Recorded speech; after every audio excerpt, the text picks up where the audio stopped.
Alors nous revoici pour essayer de comprendre comment la géobiologie fonctionne.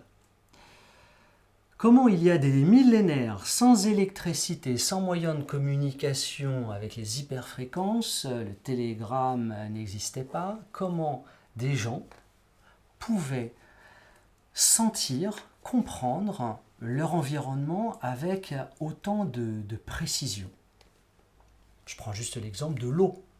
Comment il y a 10 000 ans, on pouvait savoir que creuser à tel endroit, précisément à 6 mètres sous terre, on allait trouver de l'eau. Ou que dormir à tel endroit, sous telle influence, allait apporter des maladies à telle personne. Je fais référence au traité de l'eau de l'air d'Hippocrate, par exemple. Eh bien, je vous propose de continuer ce voyage sur un sujet que tout le monde connaît, en tout cas tout le monde connaît ces mots, et je pense qu'on peut tous s'y accorder. À cette époque, sans électricité, tout le monde communiquait avec une énergie. On ne sait pas d'où elle provient, extraterrestre pour certains, Dieu pour d'autres. Je dirais, peu importe quelles sont vos croyances, mais l'histoire nous montre que cela existait. Le premier mot, c'est le prana. Le prana, c'est l'énergie vitale que les hindouistes utilisent pour se sentir bien, en forme. Mais il n'y a pas que les hindouistes, il y a les Chinois avec le Qi, ou il y a les Japonais avec le Ki. Il y a les Européens, les Gaulois qui utilisaient le mot pneuma. Il y a bien sûr le mot mana pour les Polynésiens. Et j'ai envie de vous citer une belle phrase de Simone de Beauvoir. Mon moi est à la fois dispersé et un. Il est comme le mana du primitif, tout entier en chaque point. Vous voyez, l'unité, l'individualité rassemblée. Simone de Beauvoir en 1944. Il y a aussi chez les Sioux le Wakan, qui fait penser aujourd'hui, au XXIe siècle, au Wakanda. On peut penser que ceux qui ont écrit les Marvel avaient aussi peut-être une connexion avec cette énergie vitale, le Wakan ou le prana, pour créer ces mondes assez invraisemblables et peut-être réels. Chez les Iroquois, c'est l'Orenda. Chez les Égyptiens, c'est le Ka. Alors sur le Ka, je mettrai quand même un petit bémol. Pour certains, le Ka, en effet, est l'énergie vitale qui est constante dans l'univers avec laquelle nous pouvons entrer en contact. Il est probable aussi que ce soit non pas cette énergie vitale, mais le Ka, c'est l'expression de l'être défunt.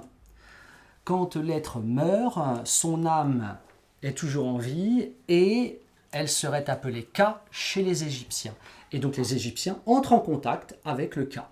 Voilà, c'est une deuxième hypothèse. Et ici, je ne souhaite pas d'enfermement, mais d'ouvrir en fait toutes les possibilités. Car dans le monde ésotérique comme dans le monde matériel, il y a des enfermements, des croyances limitantes. Donc le Ka, vous entendrez qu'il peut être autant l'esprit du défunt que l'énergie vitale. Ah oui, bien sûr, et il y a l'éther des Étrusques. On parle de corps éthérique, d'où le mot éther. Eh bien, aujourd'hui, les scientifiques ont découvert que tout cela existe.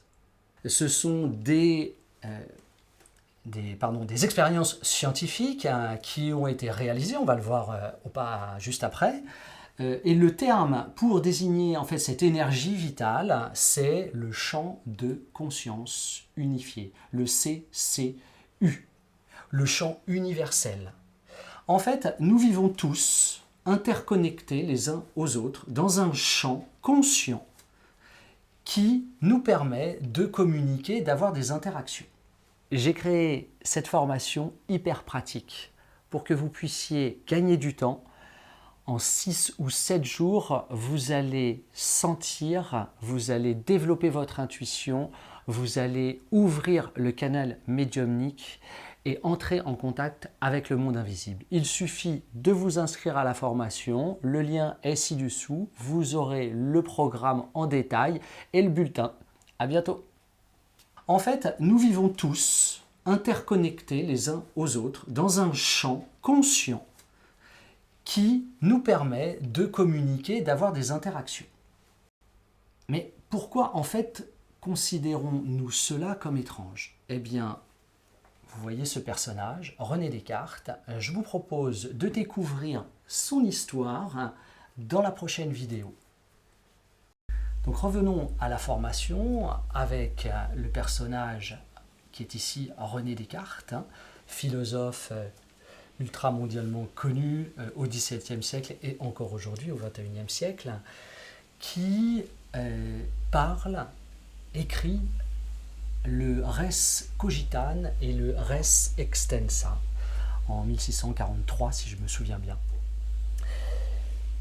Il explique que l'environnement est séparé de la conscience.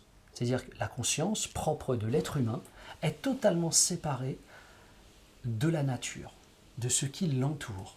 La nature n'étant pas dépourvue de conscience, de conscience, eh bien, nous en sommes séparés. Cette influence a marqué les esprits jusqu'à encore aujourd'hui. Et c'est pour ça que quand on parle que l'être humain a une influence sur son environnement, ça paraît bizarre. Surtout d'ailleurs depuis qu'on a commencé à explorer, pour le grand public en tout cas, les nouvelles lois physiques du quantique. En fait, on a découvert par des expériences scientifiques, expérimentales, que l'observateur avait le pouvoir d'influencer le résultat de son expérience. Vous vous rendez compte? C'est-à-dire que par l'observation, la pensée, le désir d'arriver à un résultat, eh bien, l'expérience pouvait être modifiée. Donc, si un scientifique décide d'avoir un résultat X et qu'un autre un résultat X lambda, eh bien, les deux seront possibles. C'est assez extraordinaire. Et on a encore aujourd'hui, même si la science le prouve, nous avons encore des difficultés à imaginer que ce soit réel. Mais pourquoi? Eh bien en fait, l'origine, c'est la pensée de René Descartes. Nous avons été conditionnés depuis plus de 300 ans à croire que nous étions totalement séparés de notre environnement. Revenons à l'utilisation de la géobiologie et son fonctionnement. Cette énergie vitale qui a une influence sur son environnement, mais aussi sur lequel l'observateur a une influence, eh bien, elle a été démontrée. Cette énergie, avant de parler de l'université de Princeton, il faut comprendre que pour le géobiologue, elle est extrêmement importante. Cette énergie vitale va vous permettre de manipuler avec plus d'aisance l'antenne de l'échelle, le pendule, tous les moyens radiesthésiques, mais aussi vos mains. Les magnétiseurs, par exemple, utilisent cette énergie sans objet pour se connecter le mieux possible. Il est important d'avoir la conscience que cette énergie vitale existe et qu'il est possible de se connecter à différents endroits d'elle.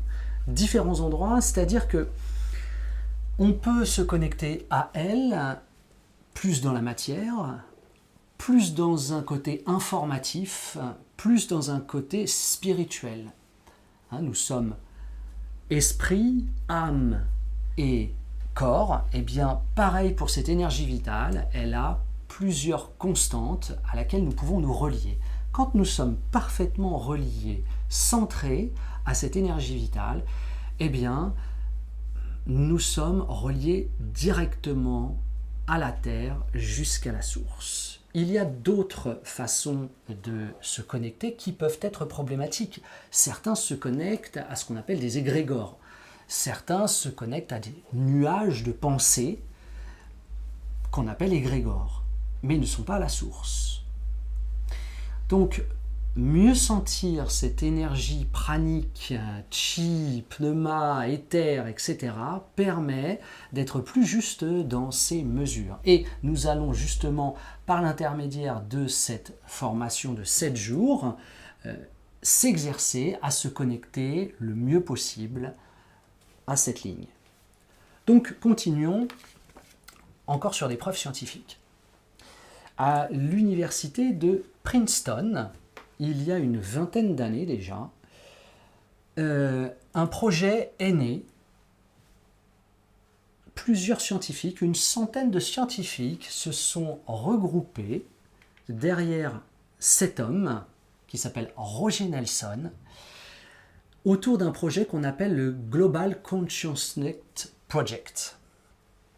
Ils ont eu l'idée de créer des générateurs de nombres aléatoires, des GNA. C'est une forme de boîte noire qui émet plein de petits zéros et plein de petits 1, une suite totalement aléatoire qui est sans rapport avec les chiffres précédents ou futurs aléatoires.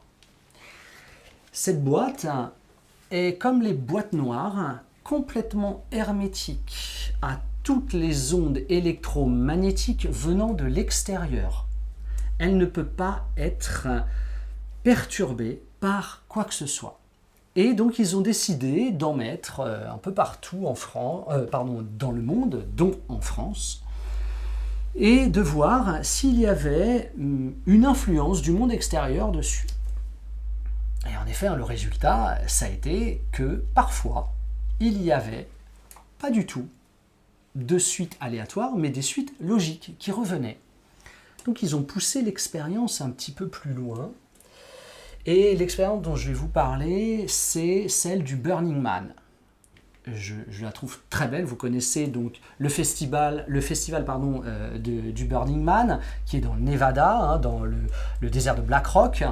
Un festival où plein de gens viennent pour montrer leur côté artistique, et ça se termine, ça se clôture par un magnifique feu.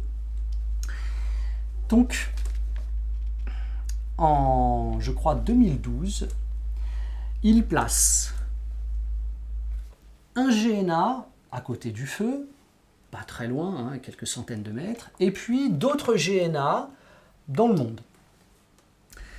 Au moment où le feu est allumé,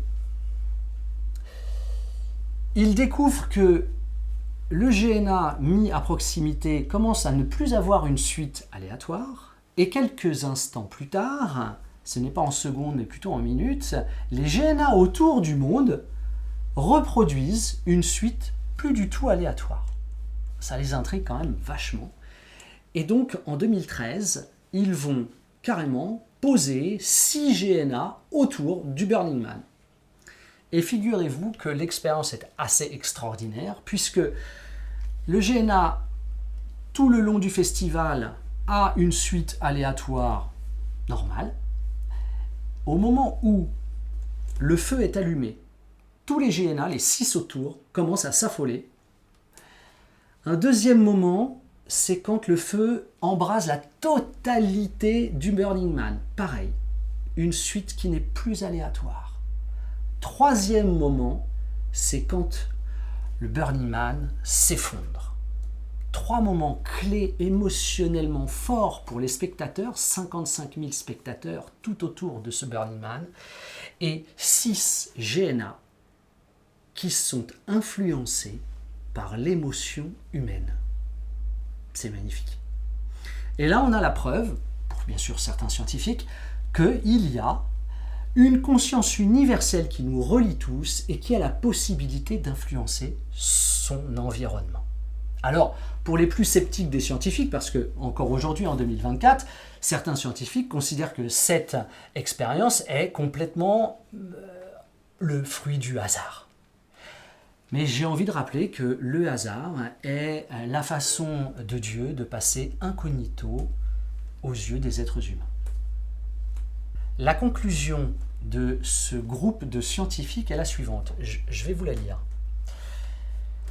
L'esprit subjectif et la matière objective, ça nous rappelle un peu d'ailleurs René Descartes, serait comme le côté pile et le côté face d'une même pièce. Ces deux aspects de la nature peuvent apparaître très différents l'un de l'autre lorsqu'on les étudie séparément. Mais dans une perspective plus large, ils peuvent être considérés comme intimement liés car participant de la même substance. Le mot substance vient de Spinoza. Les expérimentations comme celle du Burning Man nous amènent à nous interroger sur l'existence d'un éventuel champ de conscience et sur sa capacité à influencer la réalité physique. Cela signifierait que l'homme évolue dans un monde interconnecté qui n'est pas affecté seulement par ses actions physiques, c'est-à-dire aussi sur ses propres pensées. Donc pour aller plus loin, aujourd'hui en 2024, vous allez sur nautic.org, noetic.org, et vous verrez les résultats de ces expériences. Je fais juste une petite aparté. Je pense au Dalai Lama qui nous disait que en apprenant la méditation aux enfants à partir de 8 ans, eh bien, en une seule génération, 10 ans, toute guerre serait terminée sur Terre. C'est juste pour faire leur relation avec la pensée. La méditation permet d'éclairer ses pensées, de ne pas se laisser embarquer par le flux d'informations extérieures, émotionnelles, difficilement gérables. On peut le voir d'ailleurs aujourd'hui, tout part en cacahuète. On s'énerve pour rien et ça crée des guerres. Donc, à l'intérieur, si l'on réussit à créer la paix, on peut l'exprimer aussi à l'extérieur. La pensée influence, dans la religion bouddhiste, aussi l'extérieur. Continuons avec la suite de la formation.